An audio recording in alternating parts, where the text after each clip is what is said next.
കേരളത്തിൽ UDF സേഫാണ്. 17 തൊട്ട് 19 വരെ സീറ്റും കിട്ടുമെന്നാണ് പറയുന്നത്. UDF തരംഗം ഓക്കെ. പക്ഷെ നോക്കൂ, താമര വിരിഞ്ഞ എന്ത് ചെയ്യും? ഇനി ഏറ്റവും വലിയ നഷ്ടം വരാൻ പോകുന്നത് UDFനായിരിക്കും. ആ ഒരു യാഥാർത്ഥ്യം എങ്ങനെ ഉൾക്കൊള്ളും?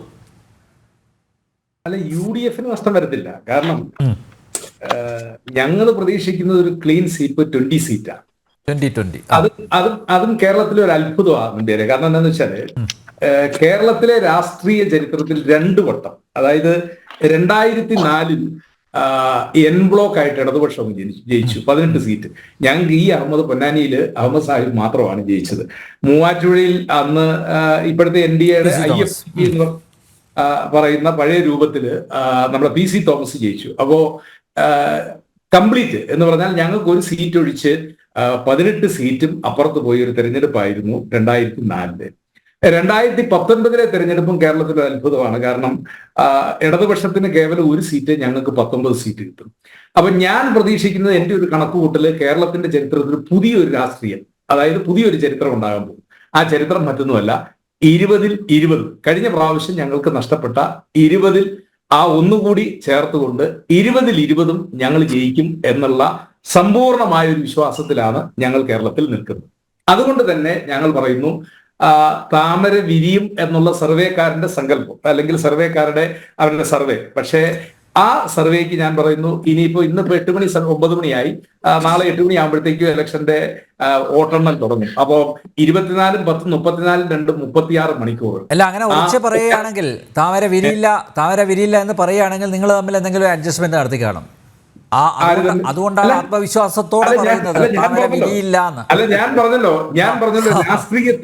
രാഷ്ട്രീയത്തിൽ ചില അവിചാരിതമായ സംഭവവികാസം, അവിചാരിതമായ സംഭവവികാസമാണ് 2004 ഉണ്ടായത്.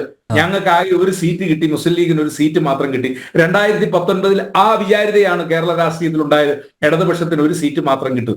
ഞാൻ പറയുന്നത്, വീണ്ടും ഒരു അവിചാരിതമായ രാഷ്ട്രീയ സാഹചര്യം കേരളത്തിൽ ഉണ്ടാകാൻ പോവുകയാണ്. അത് ഞങ്ങൾ 20 സീറ്റും ജയിക്കുന്ന സാഹചര്യം. നമുക്കിനി 36 മണിക്കൂർ കാത്തിരുന്നാൽ മതിയല്ലോ അതിലേക്ക് പോകാനായിട്ടുള്ളത്. ഇനി നമുക്കറിയാം, കേരളത്തിലെ ഒരു രാഷ്ട്രീയ സാഹചര്യം എന്ന് പറഞ്ഞാൽ ഒരു കാലഘട്ടത്തിലും സമ്പൂർണ്ണമായിട്ട് ഞങ്ങൾ തെരഞ്ഞെടുപ്പിൽ വിജയിച്ചിട്ടില്ല. ഏറ്റവും കൂടുതൽ കോൺഗ്രസിന് വിജയിക്കാനുണ്ടായ ആ സാഹചര്യം എന്ന് പറയുന്നത് അത് 84 തെരഞ്ഞെടുപ്പിൽ ഇന്ദിരാഗാന്ധിയുടെ മരണത്തിന് ശേഷം ഉണ്ടായ ആ ഒരു തെരഞ്ഞെടുപ്പില്ല. അന്ന് പോലും മാവേലിക്കരയിൽ തമ്പാൻ തോമസും കോട്ടയത്ത് സുരേഷ് കുറുപ്പും വടകരയിൽ ഇപ്പൊ സലിമിന്റെ ഒക്കെ നാട്ടില് ജയചന്ദ്രൻ മാസ്റ്ററുടെ ഒക്കെ നാട്ടിലടുത്ത് KP ഉണ്ണികൃഷ്ണനും ജയിച്ചു. 3 പേരും ജയിച്ചു. അന്ന് പോലും 1984 അതുപോലെ ഒരു സാഹചര്യം നിന്നപ്പോൾ പോലും ഇടതുപക്ഷത്തിന് 3 സീറ്റ് കിട്ടി. ഞാൻ സലീം മടവൂരിനെ ഇരുത്തിക്കൊണ്ട് പറയുന്നു, ഇത്തവണത്തെ തെരഞ്ഞെടുപ്പിൽ കേരളത്തിൽ ഇടതുപക്ഷത്തിന്റെ സ്ഥാനം എന്ന് പറയുന്നത് 0 ആകാൻ പോകുന്നു. ഞങ്ങൾ സലിമെ 20-20 എന്ന മുല്ലപ്പള്ളി രാമചന്ദ്രൻ അന്ന് പറഞ്ഞത് ഈ തെരഞ്ഞെടുപ്പിൽ സാധ്യമാകാൻ പോവുക. നമ്മൾ ഇന്ത്യ മുന്നണിയിൽ ഒന്നിച്ചു നിൽക്കുന്നു, ആ കാര്യങ്ങളൊക്കെ സത്യം. പക്ഷെ കേരളത്തിലെ ഇപ്പോഴത്തെ രാഷ്ട്രീയ സാഹചര്യത്തിൽ ഞാൻ ഉറപ്പായി പറയാൻ പോകുന്നു, കേരളത്തിൽ പുതിയ ഒരു രാഷ്ട്രീയം ഉണ്ടാകാൻ പോവുകയാണ്. അത് 2014 പോലെ 19 പോലെ ഇന്നോളം കേരളത്തിൽ സംഭവിച്ചിട്ടില്ലാത്ത ഒന്ന്. അപ്പൊ അതുകൊണ്ട് നമ്പ്യാരെ ക്ഷമിക്കണം, താമര വിരിയില്ല എന്നുള്ളതാണ് ഞങ്ങൾ ഇന്നലെയും ഞങ്ങൾ എടുത്തിരിക്കുന്ന ഒരു കണക്കും.